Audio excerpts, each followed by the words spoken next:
for your presence here. Vicenç will introduce.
Mercury, Bosco Wonger, Giovanna Pizzulo, Nelson Jara i Stefan Lede. Ho dit bé? I ja està. Amb això ja acabo. Gràcies. Intento apagar el micro. Bé, com deia, benvinguts a tots plegats. Gràcies per l'assistència, especialment en dies com aquests, de setmanes com aquestes i de moments com aquests, que serveixen justament per evidenciar també com les societats generen narratives, relats, documents de manera conscient o inconscient en marcs institucionals i en marcs que superen allò institucional.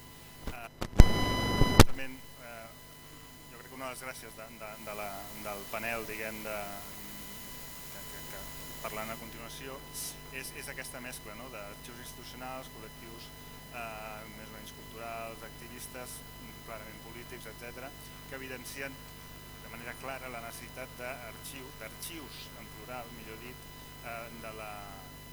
de la societat. Crec, si no m'equivoco, que va ser el 1871, a la Comuna de París, la primera vegada que es va generar de manera potent evidència social d'un moviment revolucionari. Les fotografies de daguerrotips, que llavors començaven a ser d'ús, diguem, habitual, van documentar de manera més o menys espontània els revolucionaris de la comuna, les barricades que feien, i encara perduren, es pot buscar per internet, i veureu allà els revolucionaris molt orgullosos de si mateixos posant per les fotografies. Clar, quan la Comuna de París va fracassar, per primera vegada també l'Estat va utilitzar l'evidència social com a mecanisme de repressió. Allò que, en el cas de Salma ho parlarà molt bé, les primaveres àrabs va suposar l'ús de les tecnologies, per tant, per impulsar una revolució.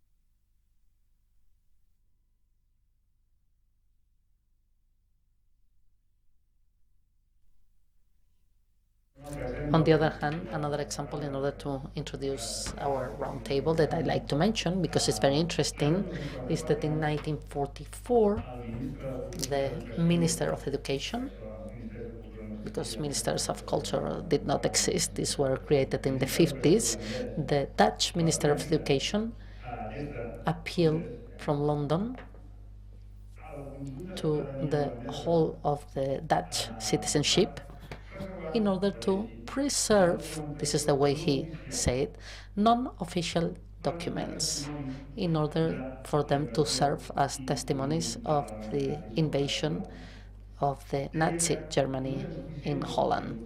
He said that official documents were not enough to be testimony of everything that was happening, so he called on everybody, no matter which was the social or political status, to save documents. A letter from a worker emigrated to Germany, a letter of the local church, because everything can be useful, and official documents sometimes are not enough to preserve history without a certain bias.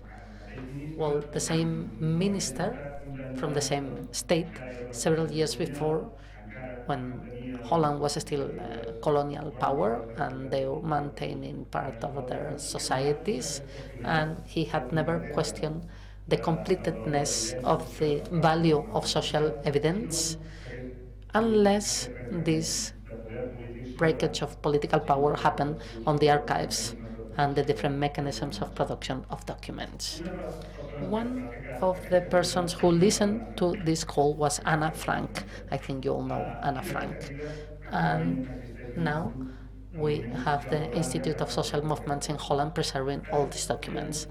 Well, the thing is, this is just an example, because I would like to introduce this in order for you to understand what is the power of these archives and documents, and also the amount of aspects related to the construction of archives, institutional and social ones, with the different risks and challenges. In any case, having made this introduction, we will now give the floor to the different participants in this roundtable, because we want to hear from them their different experiences. We will start by Salma, who has participated in the creation of Archive 858, and she will explain us the reason. 858 is the hours of video that you can find there, which was born about the revolution around the Tahrir Plaza. She's not an archivist, she's an artist, and she comes from video art and cinema.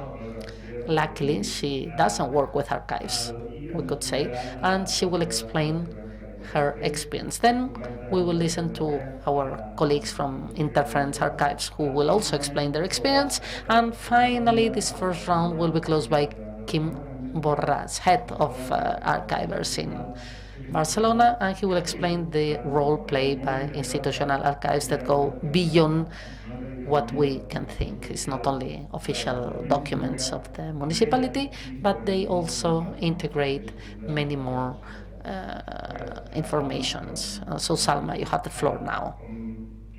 You have 15 minutes only. So please try to be concise and precise.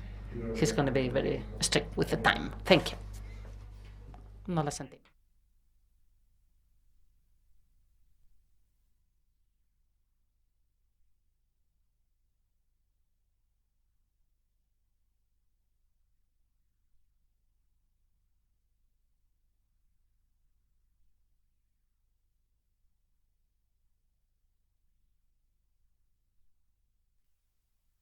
Turbulent time for me personally, as an activist, as an artist, as part of of dissent movement in Egypt and in this particular moment. And it raises also a lot of questions that have to do with archives, with memory, and with resistance, and with what it is that we are doing, what is the significance of everything. And so I just want to be clear that I'm not here representing 858 or Musserine. I'm going to talk about my reflections and my my questions regarding this whole process of archiving and of memory. My practice in 858 being one of my other practices that deal with memory and with archiving and with resistance. And so I would like to share with you 6 very random thoughts that connect somehow, and then maybe this can trigger some sort of conversation that we can try and find answers for later. The first thought I had was while I was in the airport yesterday, stuck in Barcelona airport, trying to come here. And I was, and just I arrived, and there were the demonstrations, and the demonstrators were occupying the airport, and we were stuck in the airport. We couldn't move, we couldn't do anything. And I knew there were demonstrations outside, but it was very crowded. We were not allowed to be out, so I couldn't see anything that was happening.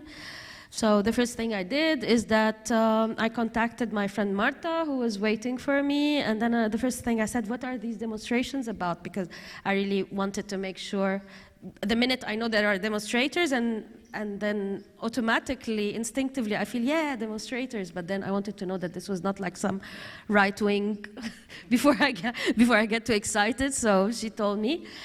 And then, okay, so I'm stuck here, fine, but I don't see anything. The first thing I do is I go on the internet, I search for pictures and images. The first thing I do is I search for pictures and images. I find pictures and images of what is happening a few meters from me, but that I can't see. And then I instinctively go on Facebook, post it, and say, oh, I am there, I'm trapped there. And then I have a moment thinking of what is the significance of what I have just done, because there's really practically no possible, logical, practical outcome from me posting that I am in Barcelona airport and there are demonstrators outside. Absolutely nothing. And it just made me feel that maybe this is like this instinctive, archaic remnant of like the first Homo sapien needing to tag or maybe needing to archive somehow, and maybe despite my resistance to the whole concept of archiving, although I'm now considered an archivist, maybe there is this instinctive need to like tag and to like preserve something or to say something. And then this took me back to like 7 hours earlier from this moment when I was in my house in Cairo, where I was like very actively, routinely erasing everything that was on my phone. All my conversations, all my posts, all my emails, hiding stuff, deleting pictures, making sure there aren't even regular, normal social pictures that can, of me in a bikini or me with a drink that can be used against me, because, and this is just to come here to talk about archives, I was actively deleting my own personal mini version of archive, actively. And this has been a routine every single person in Egypt who has like the minimum awareness or self-preservation is doing before they step out of their house, because the police has been in a crazy rampage of kidnapping people from the street based on what is on their phones. And they are going through personal messages, they are going through activity logs, Facebook memories, everything. So everyone is actively deleting their memories, and in only 3 weeks they have arrested 3,000 people, just randomly picked from the street in bunches based on what is on their phones, what they have shared, what memories they have on their phones, and the accusations are the same. Spreading rumors, inciting to destroy the state, or I don't know what is the term for it, and helping a forbidden group into its destructive purposes. So I couldn't unsee the irony of me coming here in order to come here, talk about archives and the importance of archives, I actually have to erase my archive. And at this moment, it really puts this whole question of archiving and is it important? Is it not important? What is it? Is it dangerous at this moment? Can it be used against us? What about the people that we have? To what extent can the footage that we have of so many people being engaged in activities during the revolution can be at this moment used against them? Because they are going through your Facebook memories, and a post that you wrote in 2013 can get you to prison now. So what about a video of you throwing a rock at a tank in 2014? This takes me back to the third thought, which is a conversation we had in the group of the collective a week ago, when one of the collective said that she wanted to make a video summarizing what is happening in Egypt right now. And we had this conversation that not only this can put the ones of the collective that are still in Egypt at risk, but it is also futile. It would be a risk for nothing, because right now, the trend of the new movement, the tool, the communication tool of the new movement of dissent that is happening in Egypt, that is like still very, very unclear, is live streams. And videos, pre-recorded videos, have lost all credibility. And it added to this the fact that some groups stupidly decided to deceptively repost old videos of old demonstrations and pretending that they were now to incite people to go down. So people now lost all credibility, all trust, and the only thing that is credible is that if it is a live stream. So only a year and a half after we have launched 858, we are discussing whether the format that we have depended on at this point in Egypt has become obsolete, which is like very, very fast progress of how things go. The other thing is that even politically, when it comes to narrative, when it comes to discourse, I don't know if many of you are aware of exactly what is happening in Egypt, but right now, there suddenly in September, a whistleblower who escaped to Spain started making live videos and talking about the corruption of the army in the economy of Egypt, and he was starting to call for demonstrations. There were like different reactions, but one of the biggest and most painful reactions for many of us from within our circles, because these are the circles that we can control at the moment. I'm not going to even talk about, but I'm talking about our circles, our internal circles, is that a lot of the people, a lot of the January 25 activists suddenly decided to disown the narratives of 2011, saying that because they were talking about freedom, about human rights, and about torture, and saying that these are not things that are interesting for people, and these were elitist discourses, and that they completely adopt the new populist discourse of this whistleblower because he talks about money, and their claim is that this is what the people understand. People do not understand when you talk about it, it is as if. So what is the significance of these videos, of this archive that we had made, of these people that were in the street, these videos of these clashes of people that went down because they were against torture to begin with?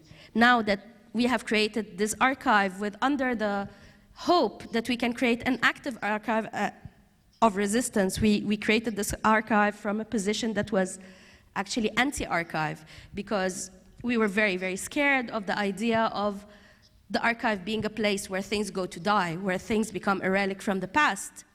And in all our trials to make it an active archive where like it can be more democratic, more open, more accessible, when the content itself of this archive is already debated by the people who took part of it, what does this mean? And in a position where we were claiming that we were making this for it to be like an active act of resistance and not just a preserving movement. The last thing I would like to say is that in 2000 and between 2000, do I have one?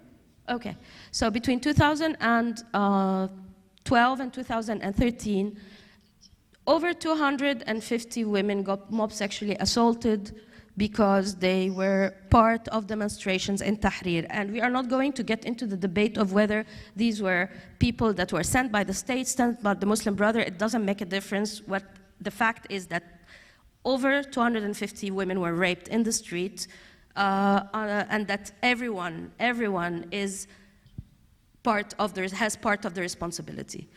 And when we released the video, when we released the archive, 858, we got a call from Yasmina Baramawi, who is one of the first women who came public with what happened to her and instigated a huge, very important movement on this. And she was very angry. She was accusing us of being like everybody else, of erasing the role of women, of erasing the sacrifices of women, because there was no documentation of this whatsoever in our archive. And while she is right, it's not completely true, because there are few videos about the mob sexual assaults. However, in comparison to other videos, there are really little, but the reason behind this is that when the mob sexual assaults happened, we had to make a choice between taking images of the mob sexual assaults or us, the same people, creating a guerrilla group, militant group that goes and physically battles to rescue the women. So of course, we did not film the... So this was like 6 years ago. 6 years ago, no one was angry at us for not filming because we were actually doing the active. But our work took a completely other meaning. These videos, or the lack of these videos, took another completely different meaning when they have become in an archive, when it become part of history. And then there was this anger in retrospect. And this also makes me question what, when we are talking about documenting, when we are talking about being active, what does this mean in the light of all this? Later this year, me and Yasmin, I sat with Yasmin and worked with her on a graphic novel where she narrated to me, I had hours and hours of her recording her recounting in painful details every single thing that happened, and me drawing it and making it into a graphic novel. And in this graphic novel that I made in the first person, where she speaks in her own voice, and I included our debates, my questions to her regarding representation, my fear of reproducing violence, my fear of sexualizing rape. And when we finished this, we had 15 pages of like an account that she can call hers.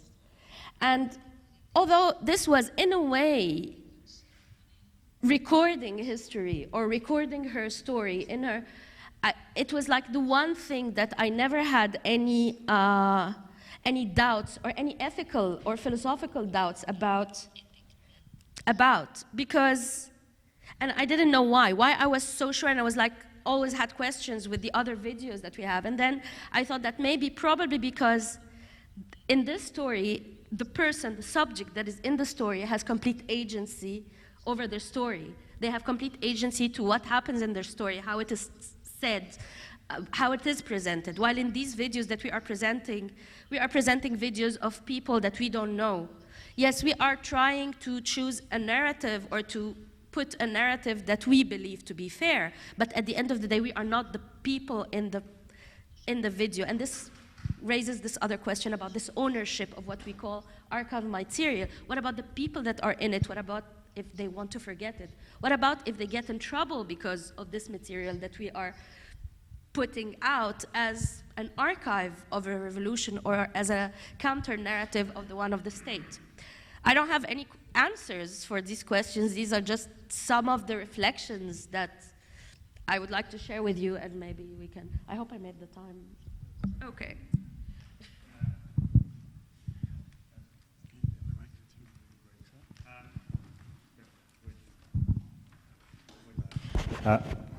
Wait, yeah, take also mic. Bueno, let me introduce Dane and, sorry, now I forgot, Kevin, but I forgot the surname, sorry. Dane Spodik and Kevin Kaplicki? Kaplicki, yes. Yeah. And they're members of, perdó, són membres de, no, aquí ja no parlaré anglès ara, són membres d'Interference Archive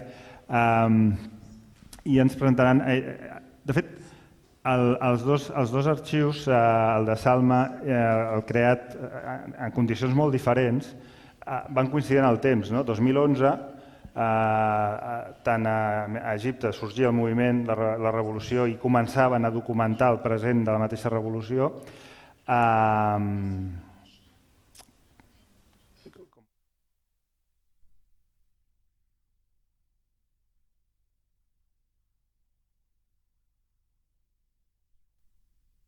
Legitimates the archive in the end is the degree of participation of the creators of the documentation. So here is the key, probably, of having trust in an archive. It's not the question of having documentation kept and safe according to certain standards, but the agency of the creators is vital in order to manage, preserve documentation, and to control the different narrations that are being generated.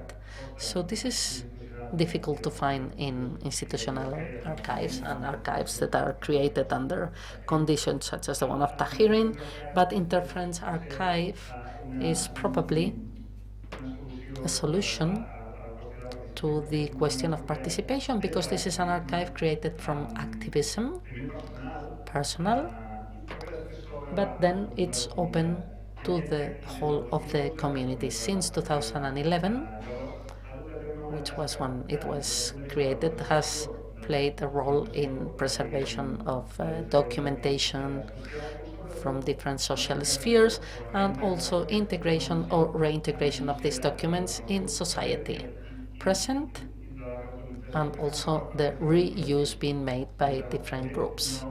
Also from a perspective, more transversal perspective, more than archival, with the participation of artists, activists, communities. They set up exhibitions, workshops, talks. We were saying that you started with Occupy Wall Street, and then they used the archive as headquarters in order to debate and also train activists in order to document everything that was happening.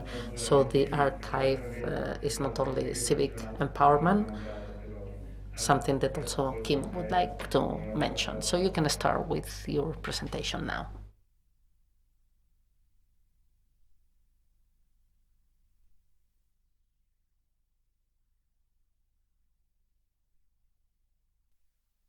Space in Brooklyn, as you mentioned, we started it in 2011.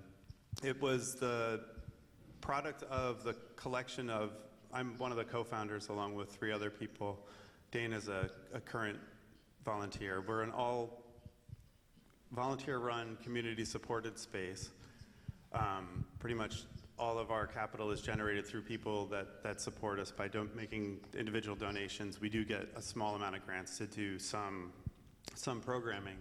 However, there's about 8 people that collectively administrate the space, and then there's multiple dozens of people that help maintain it by keeping it open, by doing programming, by helping it organize exhibitions.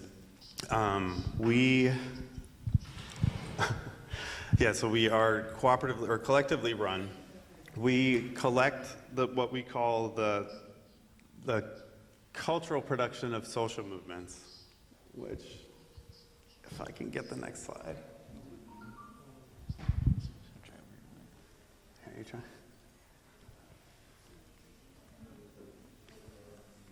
Yeah. So the mission of our project is exploring the relationship between cultural production and social movements.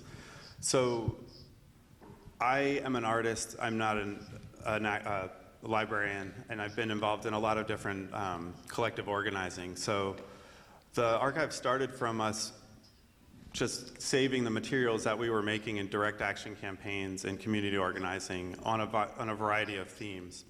And being a graphic artist, a lot of the visual representations are the kinds of things that we save. And we wanted this place to be open to the public because we were collecting a lot of materials that were maybe not considered valuable by art museums and other institutions. So we were trying to create a space where radical histories can be stored and shared with people. We started because we opened our space in 2011, and shortly afterwards, Occupy Wall Street seemed to blossom in New York, and we used this space as an opportunity to teach organizers about other movements, historical movements, generally from like the 1960s to the present. And what also ended up happening in our space was that we turned it into almost a studio for creating graphics that could then be produced and sent back out on the street. I mentioned that, like, with Interference Archive, we're kind of similar to the social center movement that you see in Spain and Italy and so forth, the Centro Social Autogestido in Spain. So we kind of like are a meeting space a lot of times for community and grassroots activist groups to meet up, because it can be hard to find public space in New York, as New York is very much a center of capitalism and Trumplandia, the land of Trump.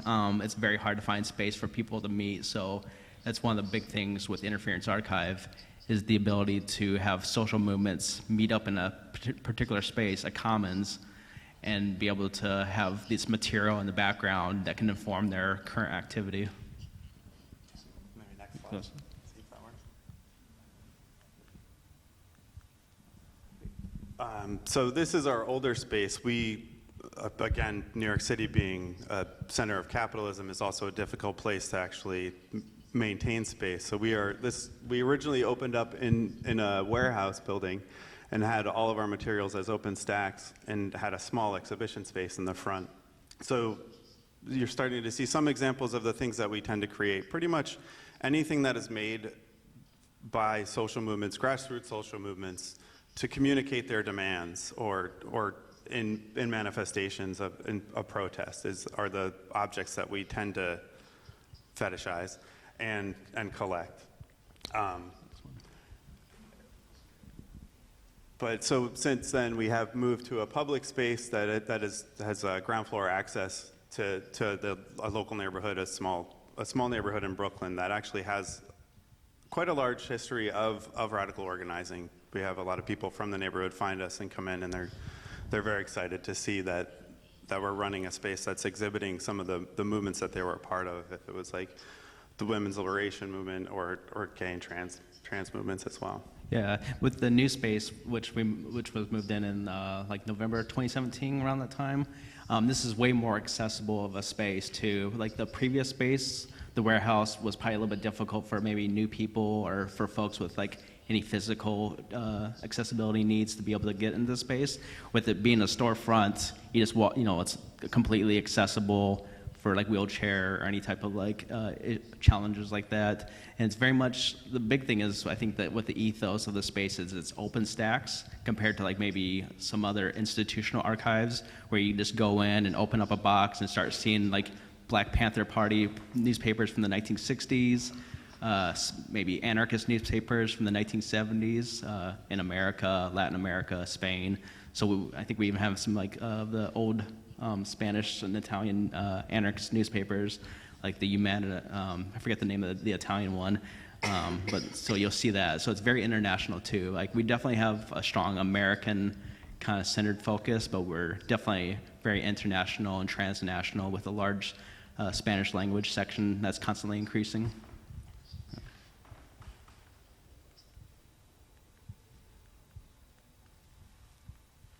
Next one. Can you click on the next slide? Well, again, it's just more of the inside of the space. You can go to the next slide too.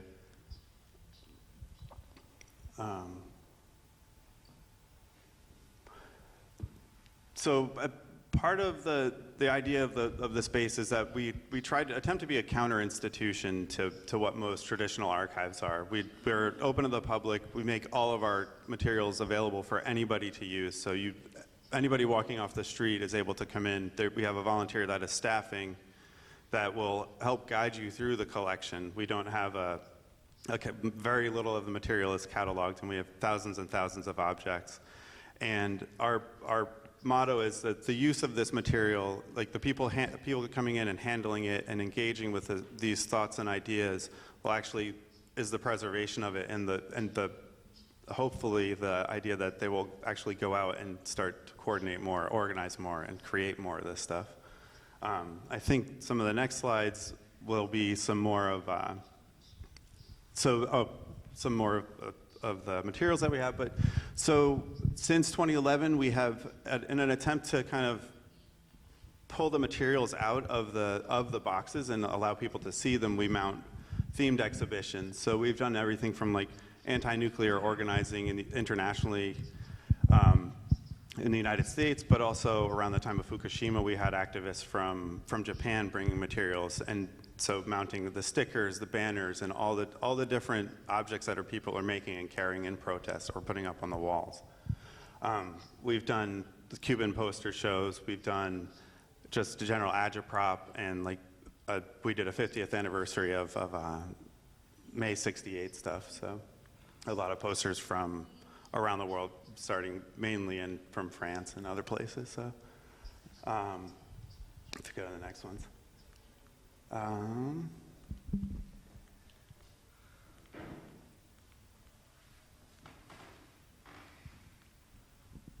So again, we can kind of go through like these next two slides pretty quick, but so we have flat files full of posters internationally. They're organized generally by region or by different themes. So because there's a lack of a catalog, we have to find a way that people can maneuver through this collection and generally it's topically, so people are coming in and curious about a specific subject, so our volunteers can kind of guide you through it, which allows for some pretty amazing opportunities for people to come in and maybe they're looking for something around a specific time period, but they get to encounter other objects and other movements. So it's kind of like this very fortuitous way of stumbling upon these histories that you may not know about. Yeah, and a big part of it is being organized by format and also stuff that you wouldn't almost expect to see in an archive, like in the traditional understanding of the archive. So like buttons right there, or even, for example, we were from the understanding is at the Barcelona airport, people were creating fake tickets for people to get into the airport because security were checking like the tickets. So they were creating fake tickets, which would be great. That would be the type of material that we would also archive, because it's even though it's very ephemeral and people might just toss it in the trash, it's stuff we would want to collect because it's that cultural material that enables activists and grassroots social movements. Again, just more graphic materials from struggles that have been happening historically, but also in the moment. Whatever kind of activities are going on in the world, we're attempting to gather this material together. We get bits and pieces, and it's not always it's not like a large perspective. What am I trying to say? It provides an entry point for people to understand like that these events happen.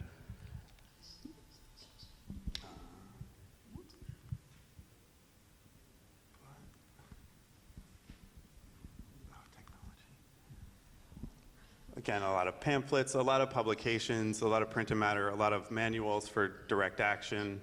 Yeah, and specifically like pamphlets and zines. We're definitely known in New York City as a large space for finding zines, little mini magazines, or you call them, sometimes they're called fanzines, I think, in Spain.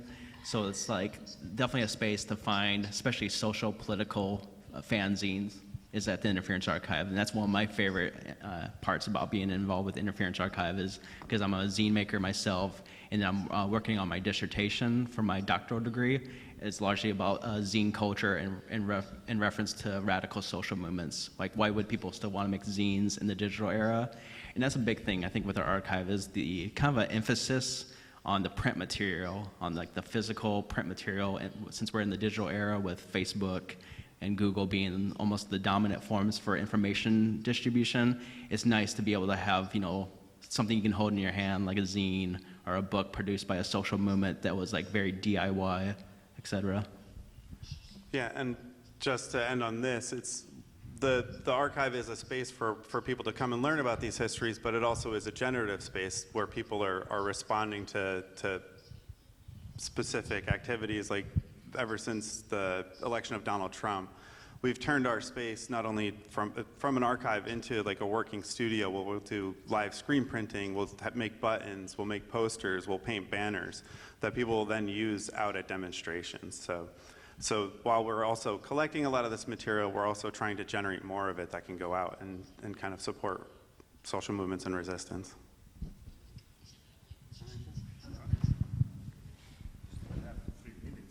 Oh, wow. I mean, My timer was fast. I think one of the other big things with Interference Archive is the ethics of the space, that we're all volunteer run, all collectively. There's no bosses, like no gods, no masters kind of ethics that you would see within like anarchist social movements. You see that a lot within Interference Archive. So we're all working together in a very cooperative manner. So all these different projects, whether they're like the cataloging working group, that people who help lead the cataloging, people who do the audio. We have like an audio podcast called Audio Interference, where we do interviews with people involved with social movements, specifically like cultural production of social movements. All these different groups all kind of work together to create this kind of like mutually symbiotic kind of network that keeps Interference Archive alive, and not just the physical space, but also this kind of, we're part of like the fabric of the social movements in the way that we're organized very grassroots level. Grassroots. Yeah. Justament el cas d'Interference Archive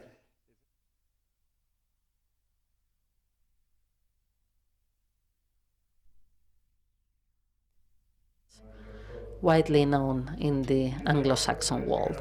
And they have this power that sometimes we are missing in institutional archives, not because of the capacity of institutional archives, but because they are obliged to budgetary political mandate fixed by some majorities in the government that, of course, beyond the legal compulsory framework, impose some directives and some functions.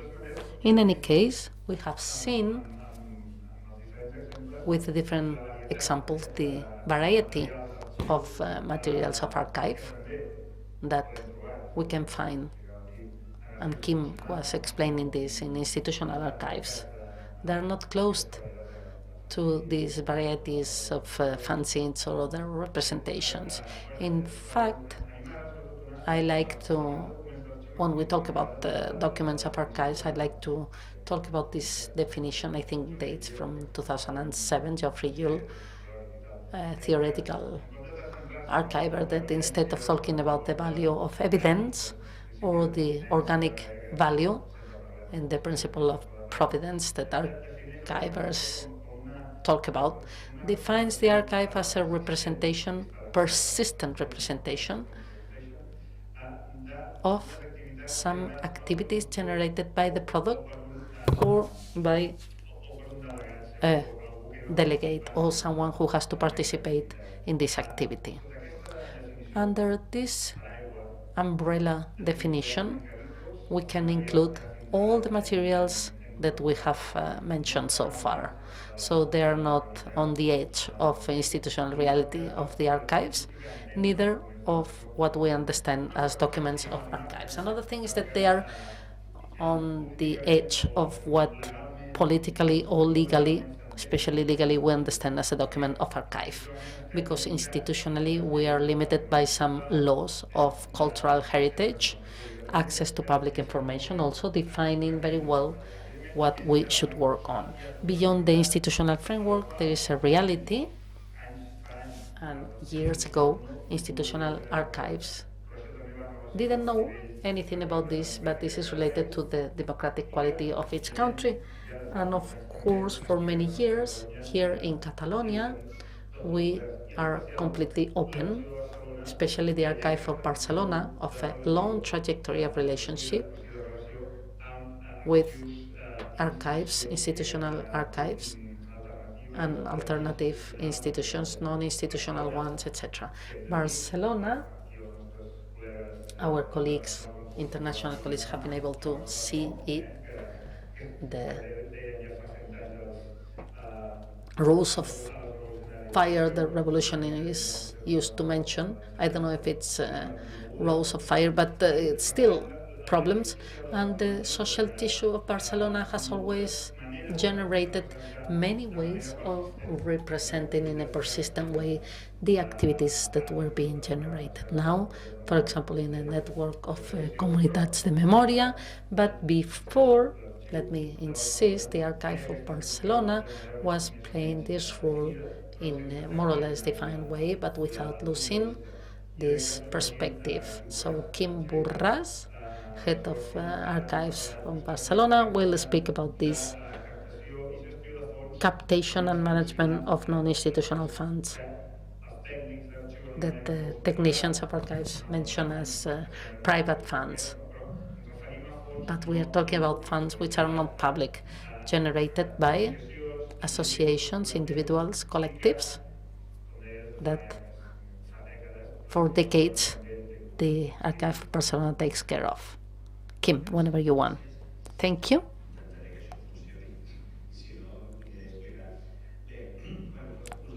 Okay, we don't say private funds, we talk about personal funds, but that's another question, because maybe we should, well, first of all, I would like to thank the invitation and also to share with my international colleagues this roundtable. I would like to say that I feel at ease in front of this dichotomy between institutional archives and archives of the community, of the people, because as Vicenç was saying, in Barcelona, we have a tradition of a very open archive, not from the very beginning, because our archives is 8 centuries old, but I think that the model has always been very open. And the thing is, due to the amount of funds that we have, which are not municipal, we have an institutional fund, and we have like 48 private funds of companies, associations, entities. So we always wanted to collect the memory of the city. This is why sometimes we talk about the archive of the city instead of talking about the municipal archive, a more plural and democratic concept. In this case, I think that technology is helping me, yes. What we start from a very old history, 13th century, and Barcelona, and I think that it's maybe 1249. This date can seem as an anecdote, but it's important because it was the creation of the Council of the City, Conseil de Cent, and the archive is created. There are not many cities in the world that with the creation of the city or the government, they create an archive. So it's a very typical creation of the Crown of Aragon, Catalonia, in order to have and to take care of preserving documentation. But not only to preserve documentation, because of course then we have historical value that with time predominated, but also because it was a tool of management for the organization. And this is a tool that we want to highlight. Archives are not only a cultural good, but a good for the management and defense of the rights of the citizens. I think that nowadays the different movements that we see, Archivers Without Frontiers or other international organizations, are in favor of highlighting archives as one more element for the defense of human rights. In this case, 1917, sorry, it's a moment where historical archive is created, and on the one hand means a setback, because funds between administrative and historical are separated, but it's also a key moment because with the historical archive, besides gathering documents that are called historical before 1814, the historical archives gather private personal funds, and the historical archive of the city is one with most private funds in the country. So associations, collectives, for example, in clandestinity, the historical archive. If you go and visit the archive in the center of the city, there is a mailbox, modernist one. In this mailbox, which still exists, in times of clandestinity, many citizens were sending clandestine movements for the archive to keep it during the Franco regime. Maybe we will have to do the same soon with some of our documents, because we don't know what can happen.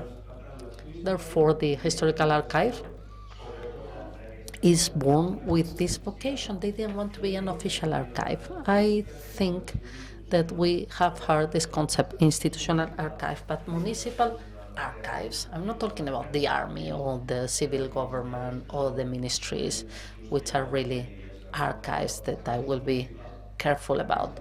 Municipal archives in our country have always had the vocation to be very open. In 1988, we create the network of municipal district archives. Barcelona is organized around 10 districts. In each one, there is a district archive. Many of these archives are born due to the will of neighbors. Sant Martí, Las Corts, Sarrià, different territories of Barcelona, because neighbors give to the archive historical documents of the municipality, but also of people living in this territory. Therefore, this date, 1988, is an important date because the new network of archives is created close to our closest community, the neighbors of the different districts.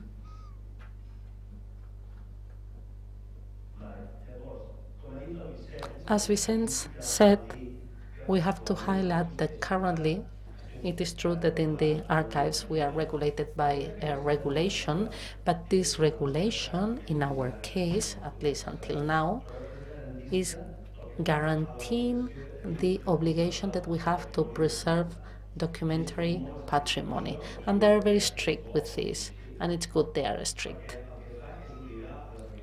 What they do is they make administrations to take care of the preservation under the best conditions, but not only preserving the documents, which is one of the stigmas that we have.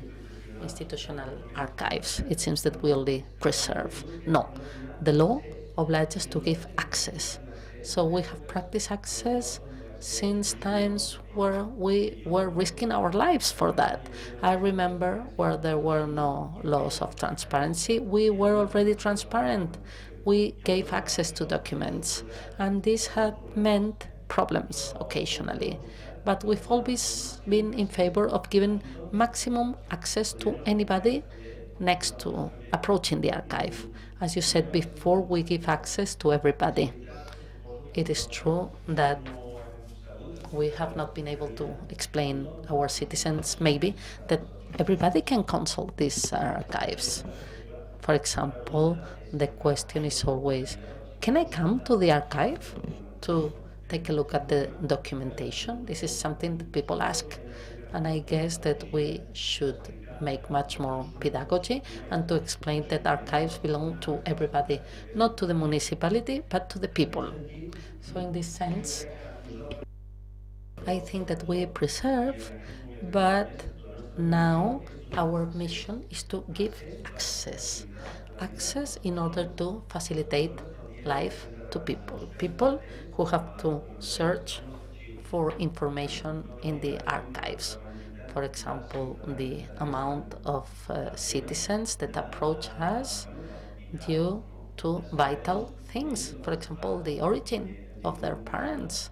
We have had a case of some children, robbed children, I guess that you are aware of this. They were looking for proofs in the archives, and they have found many origins and identification of people with their true parents. Also the case of Argentina, the amount of children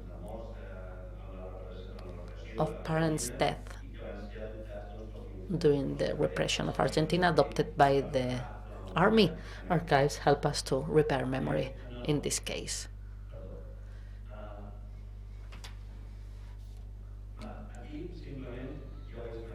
I have already mentioned here the municipal archive is divided or structured around a historical archive in the building of the house of the city with the oldest documentation, with many private funds, personal funds, contemporary archive, which is the big archive with all the documents of Barcelona, all the files of works of all the buildings.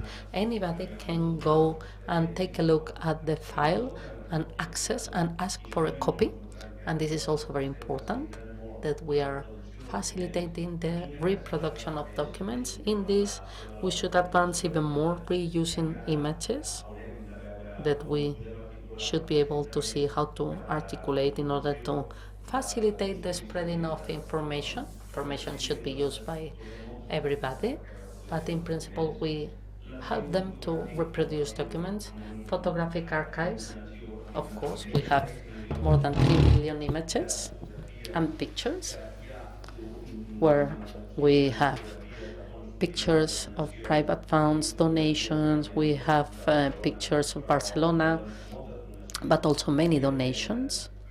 Every day we receive more pictures than the ones we can manage, but this is an archive with an activity of spreading exhibitions, etc. So there is a program which is very important for spreading this information, and the district archives. Networks of archives within the territory with central archives, the central area of the municipality, with a more administrative archive. Therefore, what do these official archives contain? First, the institutional information, municipal information, is the one originated by the government of the city. This is the one that we have to preserve, but also institutional and private funds. All these donations, right now we have more than 40 of families, of personalities, for example, Ildefons Cerda, Verdague, but also the oral funds of women who went through civil war and who left their testimony. In the recordings, there is a section that have gathered all these testimonials of women participating in the civil war. Company found Diari de Barcelona, Pérez de Rozas, Cooperative, Radio of Catalonia, and entities. For example, Ateneo Popular, associations, etc. So what I mean by that is that non-official funds are very rich, which breaks this topic and bridge between official archives and municipal archives, and the necessary collaboration that we need between one and the other. Audiovisuals, which is an essential element of the archive, but also the life of the city in audio format. We have a problem of resources. Of course, this is something we all face, which are limited, and also audiovisuals. We should go for strategies among all. Library, cartographic funds, such as the one shown by the colleagues from New York. Our function, quickly, is not to preserve only, because if we only preserve, we will have very little work. We manage documents, we serve the institution and the citizen to provide access. We deal with archives, organization. We have professionals, around 100 professionals within the municipal archive. Protection of heritage is also important, preservation and conservation, but very important, public access, presential in the room, but also everything related to access and platforms of internet. So here is where we are working, because we think, at least from the point of view of municipal archive, that this is our archive. Access through all these platforms. In this sense, as indicators, the archive has 50 kilometers of documents from Barcelona to Manresa. If we place it in line, it's an archive with documentation with an important volume of consultation. 58,000 users, presentials and remote. There is also the user via internet.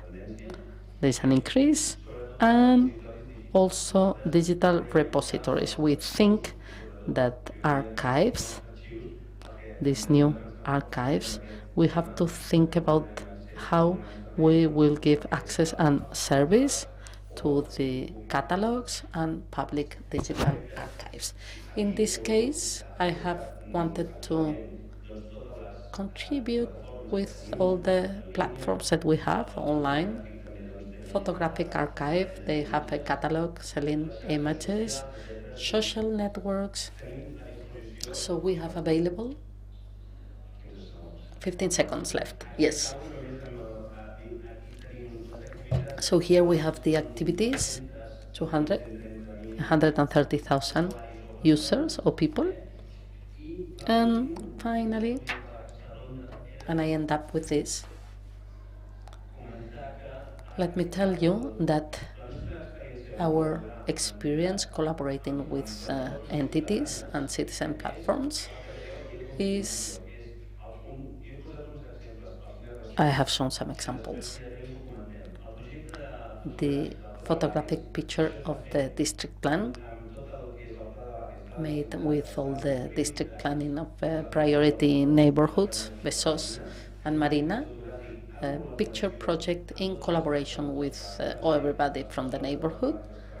These were the people who collaborated in this project, and this created documentation for the photographic archives, exhibitions, activities in the neighborhood together with the municipal entity, and the memorial of La Rambla, another example, after the terrorist attacks, Barcelona, 17th of August, 17th.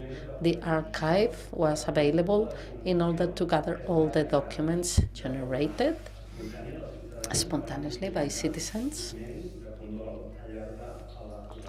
who deposited documents in La Rambla. Another one is this digital access to the files during Franco times, and we have made it available.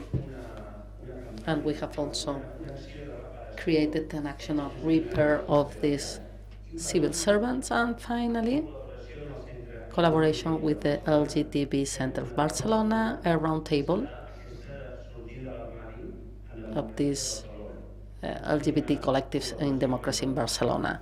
This is a collaboration with this entity, and also we do it with this activity, but also collaborating with them, maintaining their document center. Thank you, Quim. You've gone beyond the time that was given to you, but you are the head of archivers, so we don't excuse you. So this is a final slide.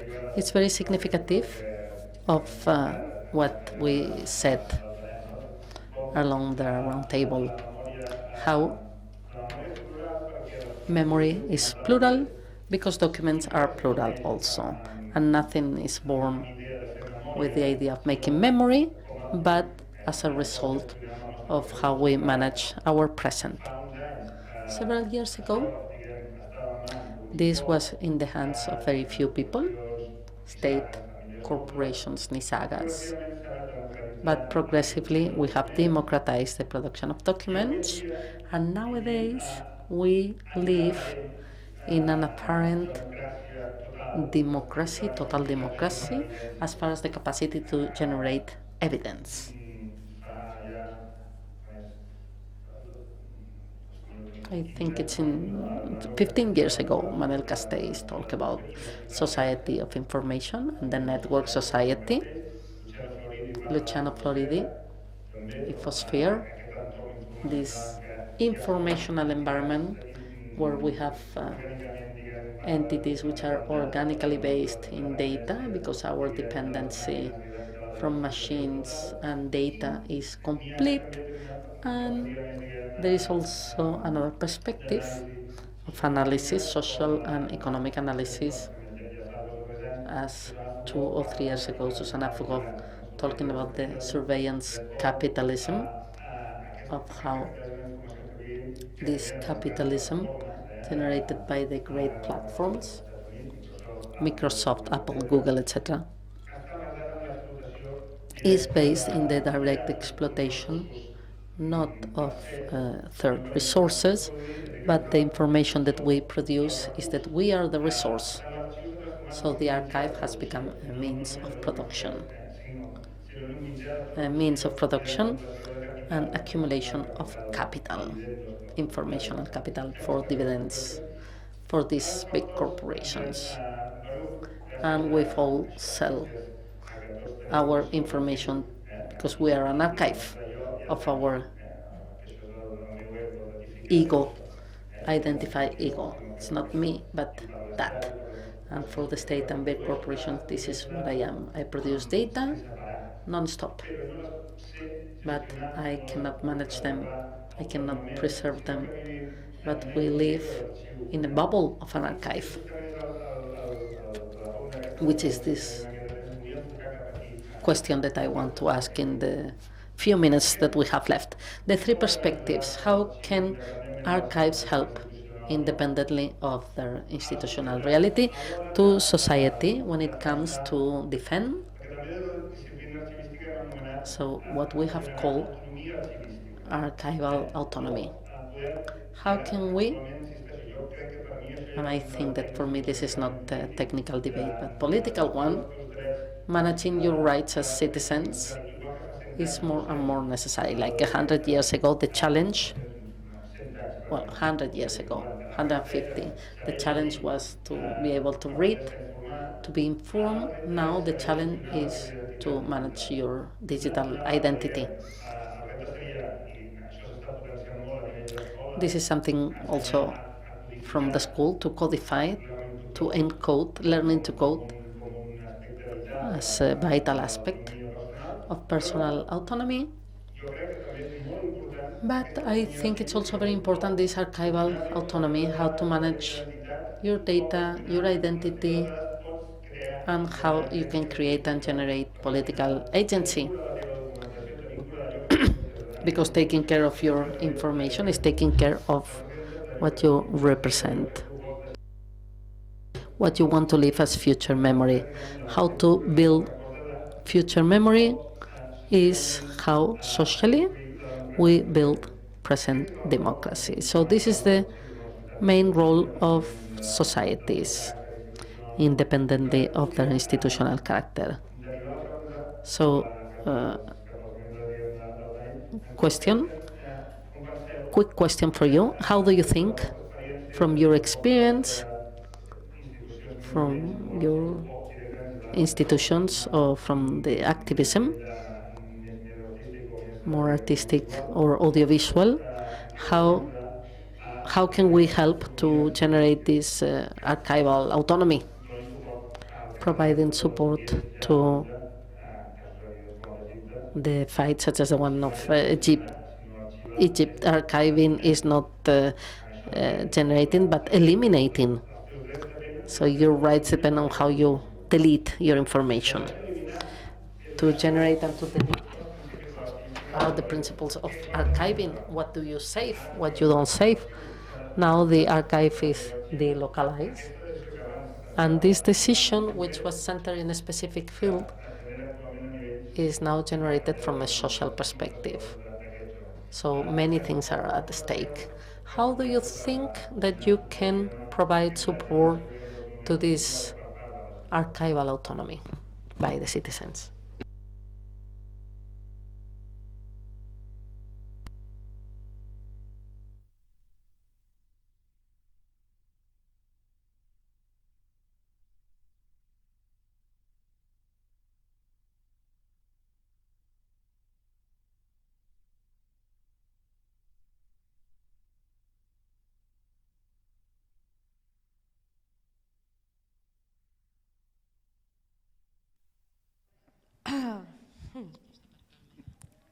Well, I think I only have a bunch of other questions that I would ask in the light of your question, and maybe they just... I think, at least in my opinion, in my personal reflections, recent reflection, I think questioning what it is that we value as documents, what it is that we value as something that is worth documenting, that is worth being archived. And I think that maybe one way of playing around with the system and managing to find loopholes, at least in my experience as an artist as well, who is also interested in the question of memory and of representation, is to maybe let aside for a little bit the traditional meaning of documents and of what we consider a valued proof or something, and look for things that maybe the state or the official establishment would not consider as documents, as archival documents. For example, to mention things that has also been commodified to an annoying extent, but I'm going to have to say it as an example, like oral history, like but which also has been, to a very, very frustrated extent, have been modified and fetishized recently. But also in the way in our practices, we focus on countering the narratives and the archives of the state with other archives that are using the same tools and using the same also formats of documents that we think are valuable. And maybe if we think of alternative ways of telling the stories, in ways that maybe the state or the system would not find so, would find trivial or uninteresting, or maybe just too fluid to grasp, or maybe this would be like also one way to break this like system. The other thing is also reflecting on what it is that we think is the community that we need to represent, or what is this unity, this imaginary, completely fabricated unity that does not exist when we talk about the collective community.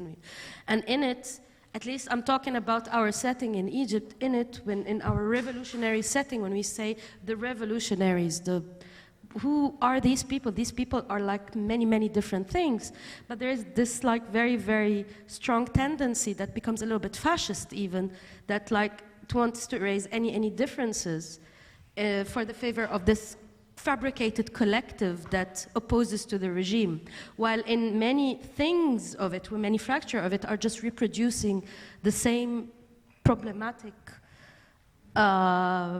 issues that the regime is enforcing in different states, in different parts of, or in different things. I don't know if I'm making any sense. But I mean that this unity and this tendency to like silence any diversity or silence any individual voices, because now there's a more pressing fight and we have to be collected and we have to have like this fight against the system.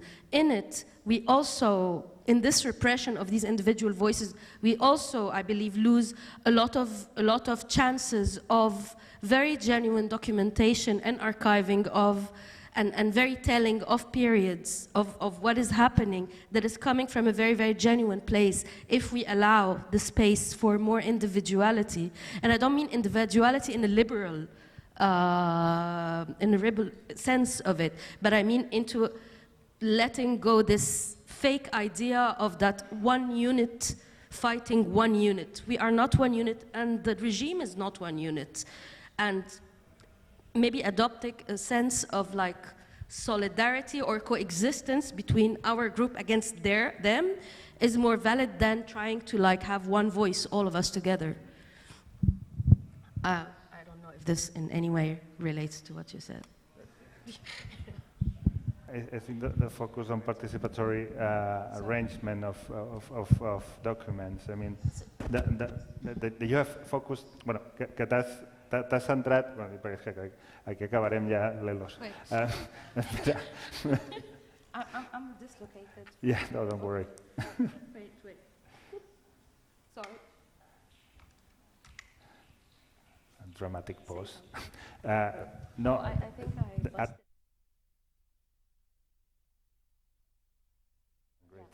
it. No, deia que sí, no, que m'ha semblat molt interessant perquè justament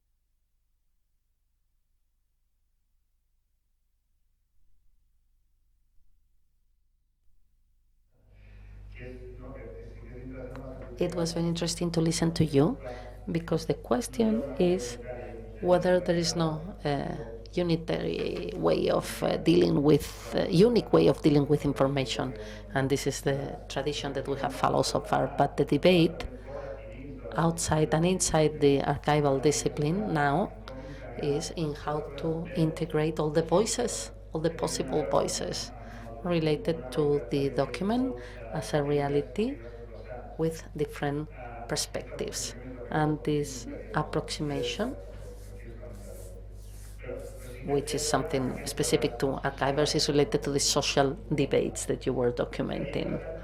It will be very interesting to integrate these debates, because often from the art collectives or activists we use some type of literature and knowledge which is far away from discipline, and we deal with things that we've been dealing with for many years. And from the discipline, we are sometimes enclosed in our methodological framework, and we forget other approximations which can contribute to our discipline beyond Derrida and Foucault, that we all know.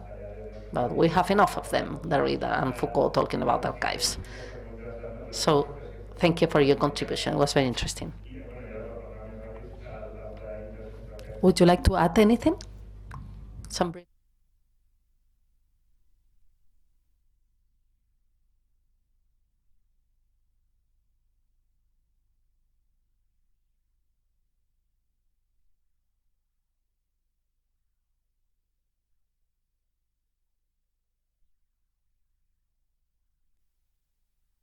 Folks who just come in and love the archive and will donate money to our project. And then we also get occasionally money from giving tours for university and high school groups. So like if a university group is really into graphic design or it's a social movement, political history class, they'll come in and will give us a small stipend, which helps keep our space alive because we're based out of Brooklyn, which is a very expensive part of the world. And so we're always trying to figure out ways to make sure that we maintain our ethics in regards to the way we're organized and in regards to like autonomy and being an independent space, but also figuring out ways to raise donations. Like we're doing like a karaoke event next month. So like, that's really popular with Americans in order to do like go to a bar and get really drunk and sing karaoke songs of, really bad American pop songs in order to raise money to keep our space going. And that's one way we kind of keep our project going. And then we just get a lot of donations from people who've been involved with social movements. So one thing I'm thinking of specifically is one person who out of New York City donated like 4 boxes of their zines and magazines of like American print publications and also like Polish and Eastern European print publications. And it's this great way for us to kind of keep our project growing and figure out ways to utilize our space and maintain autonomy. To add to that, I think, we are supported by a community that thinks we're relevant. So as long as we're relevant, people will still continue supporting us. I think it's quite complicated because the aspect of us producing data for these companies and us being productive in an online sense is incredibly complicated. And I think we almost need to control the means of this production, or to control these resources to even have a impact on it. I'm thinking of how. Well, if one way to control this narrative is to start your own archive, which is kind of what we've done in the sense that we saw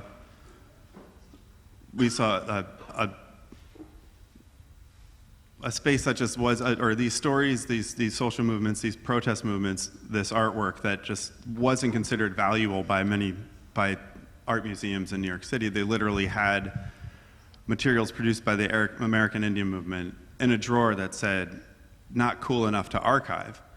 And so in our research and looking for these materials and these stories, we realized that these weren't preferred by these institutions. So we felt like it was up to us to actually create a space where we can preserve these stories and demonstrate them to people. And I guess another aspect of kind of controlling the resources, because your introduction and story reminded me of a friend who contacted me and asked me to remove her name from an article that she published because it was about the BDS movement and about Palestine. And she's like, I'm going to Israel and I'm trying to basically wipe my history of being critical of this government. So when she enters, that when they do a search for her, she was hoping that it wouldn't show up. So it's incredibly difficult, but the less that we're participating in these platforms that we don't control, like Instagram or Facebook, or although like these are platforms that have supposedly helped inspire these uprisings, but they become data banks where we have absolutely no control over where that information goes or how it's used afterwards.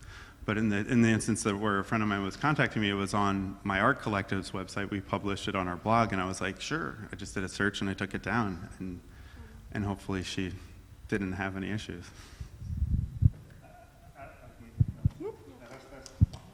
Ara.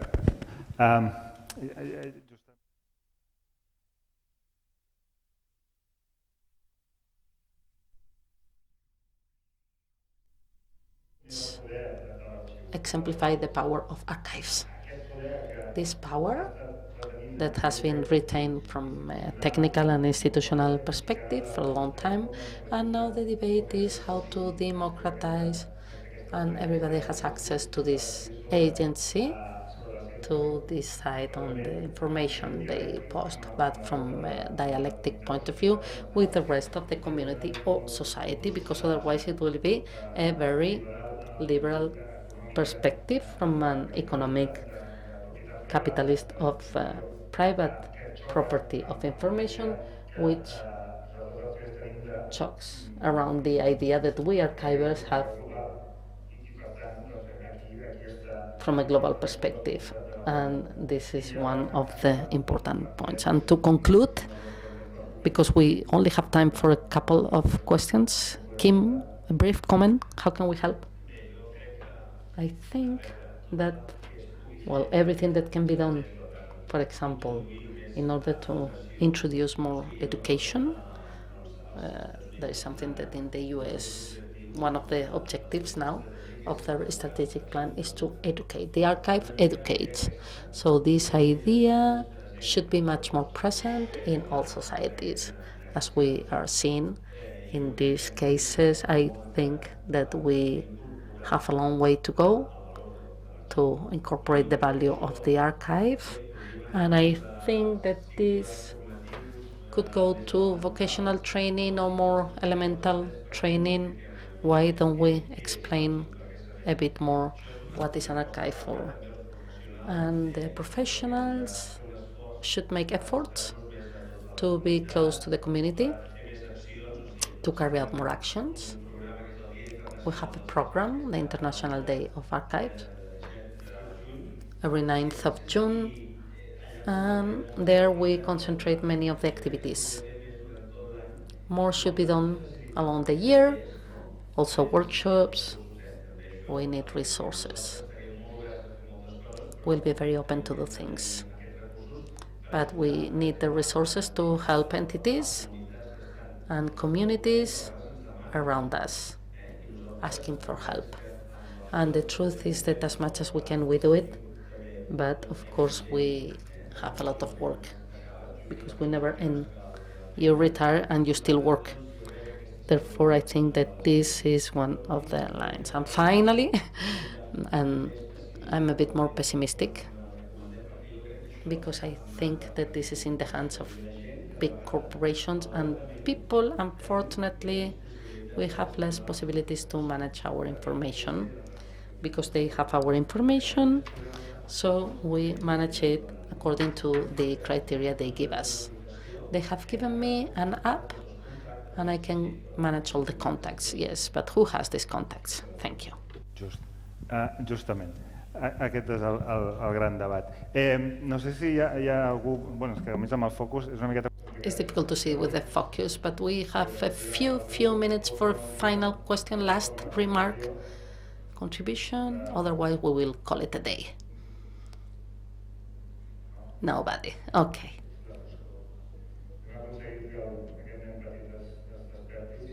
We have woken up this baby, the first person that wakes up talking about archives. That's great news. He wants education. You have to be optimistic.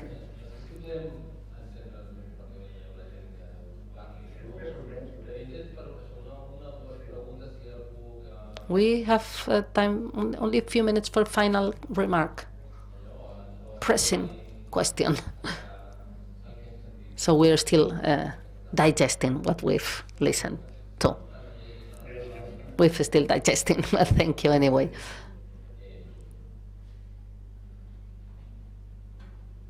No questions, no comments. one comment.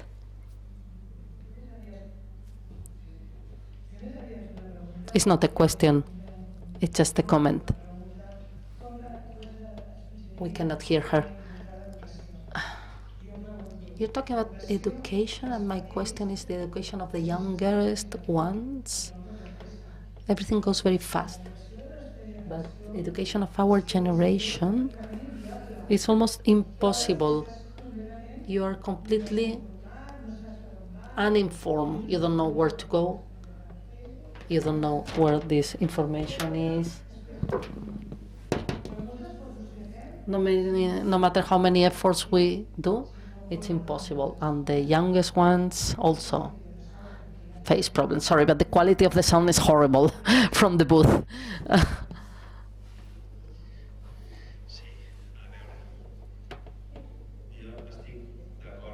I completely agree. And the youngest ones and technology, no problem, because they manage technology quickly. But maybe one more notion about how to catalog, how to structure information, what do we have to delete, because we are generating so much information that it's impossible. I don't know if in the end we will pay money for a repository, and this is a business for sure. And for older people, it is true. Workshops, I think we should think about this, organizing some workshops for people who have more time and who need someone helping them to organize. I think that this should be the way forward. Thank you. Jo, sí. La última pregunta i resposta molt breu, perquè... Last comment, but very, very final and pressing one, because we have some actors waiting for us, so as synthetically as soon as possible. I'm thinking about archiving as an activity, because we are talking about having an archive and archiving. So this is something that people do with information and images. But we also have having so much information and having to place it in drawers, knowing where everything is, how everything is organized. This gives us power to have things accessible. But we have to be also controlling and cataloging stories, and this is difficult. It's a comment, not a question. Any comment? He's right, but... Té raó, no? Sí, té raó.